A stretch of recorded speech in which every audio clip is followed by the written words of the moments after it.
As you know, if you've been watching this channel for some time now, I'm not a big fan of Toyota for a number of reasons, and this is yet another one of them. Exxon, Chevron, and Toyota are the largest anti-climate lobbyists, says Influence Map. Now, this was recently reported on by my favorite journalist, Steve Hanley, for Cleantechnica.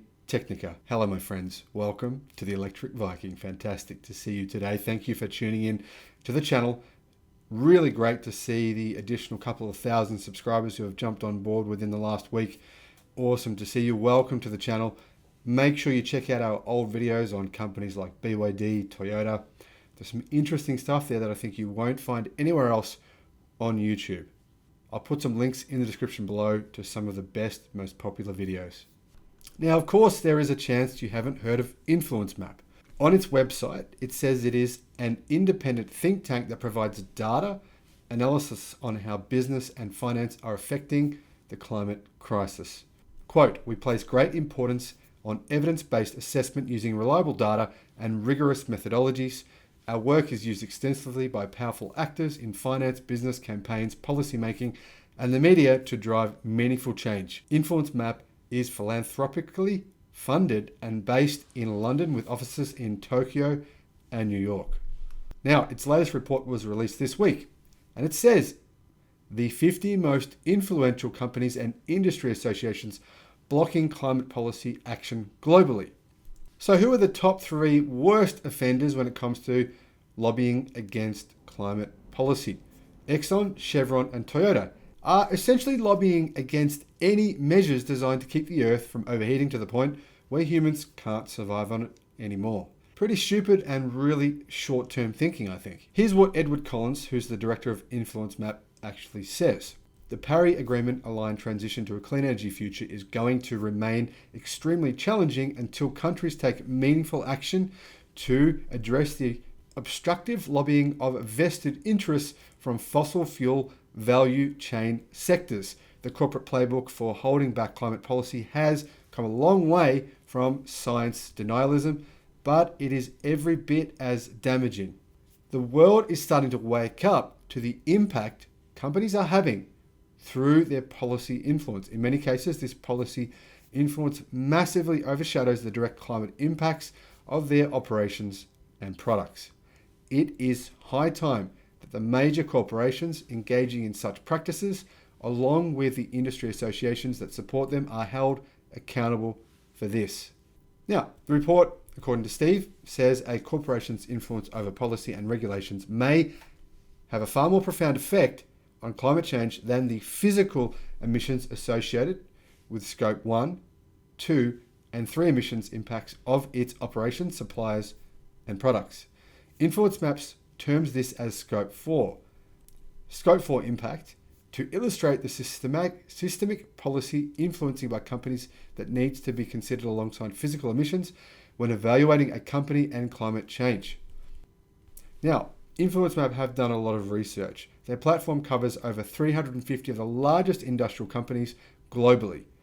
The top 5 negatively influential global companies on Paris-aligned climate change are in order: ExxonMobil, Chevron, Toyota, Southern Company, and Sempra. Now, US oil companies, unfortunately, are very well represented in the list of the top 25 anti-climate lobbying activists globally.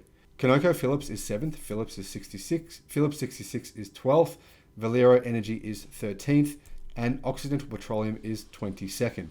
The results reflect intense resistance by the sector to the Biden administration's efforts to transition the US economy away from fossil fuels, the report says. Now, interestingly, well, this kind of makes sense considering the 5 largest coal companies in America have all gone bankrupt, but coal advocacy is significantly down. But lobbying in favor of planet-killing unnatural gas, called natural gas, is on the rise from such companies as BP 9th, OMV 10th, and Gazprom 17th. So this is a problem, but the great thing is there is a solution. We can start by embracing the Don't Buy Toyota campaign, or the Boycott Toyota campaign. Now, I'm not a big user of Twitter, but that doesn't mean that we can't support this message. And it's easy to boycott Toyota. Very easy. There's so many better alternatives. Trust me on this. I've read almost every car journaling review from American websites, from Australian websites over the last 10 years. And Toyota has almost never won a review of their vehicles. You're not missing out. If you don't buy a Toyota, there are better options. Even if you aren't in a position where you can buy a fully electric vehicle, you may be able to buy a plug-in hybrid or an alternative that is not Toyota. Or you can wait a couple of years and you'll have way more options, because within the next 24 months, the market is going to massively change. As many of you know, have been watching my videos, there are lots of vehicles coming online from companies all over the world bringing more electric vehicles out. So you're not going to have the choice of buying a Toyota EV anyway for the next few years. Toyota are making a compliance vehicle. I don't know if they're making it. Some people say it's actually a BYD vehicle and Toyota are just rebadging it. But my point is here, don't buy a Toyota. Let's join in on this. Toyota have been bashing the hell out of EVs for the last 5 years, constantly. Almost every second week they're in the news for saying something negative about EVs. Now for me, this news, while disappointing, is really not surprising from Toyota. And what else can you do? Well, if you want to boycott oil companies, you can't entirely. If you have a petrol car and you can't right now buy an electric car, that's difficult. One thing you can do, though, is boycott fossil fuels as much as possible. And it makes economic sense right now in most countries around the world to install solar on your roof. Use your own energy. Even if it is a bit more expensive for you to buy an electric car, you'll find often that the cost savings will actually come back over the course of only a few years, so that you'll actually be ahead. In addition to that, with electric cars, they don't need regular oil changes. They don't need thousands and thousands of dollars on services.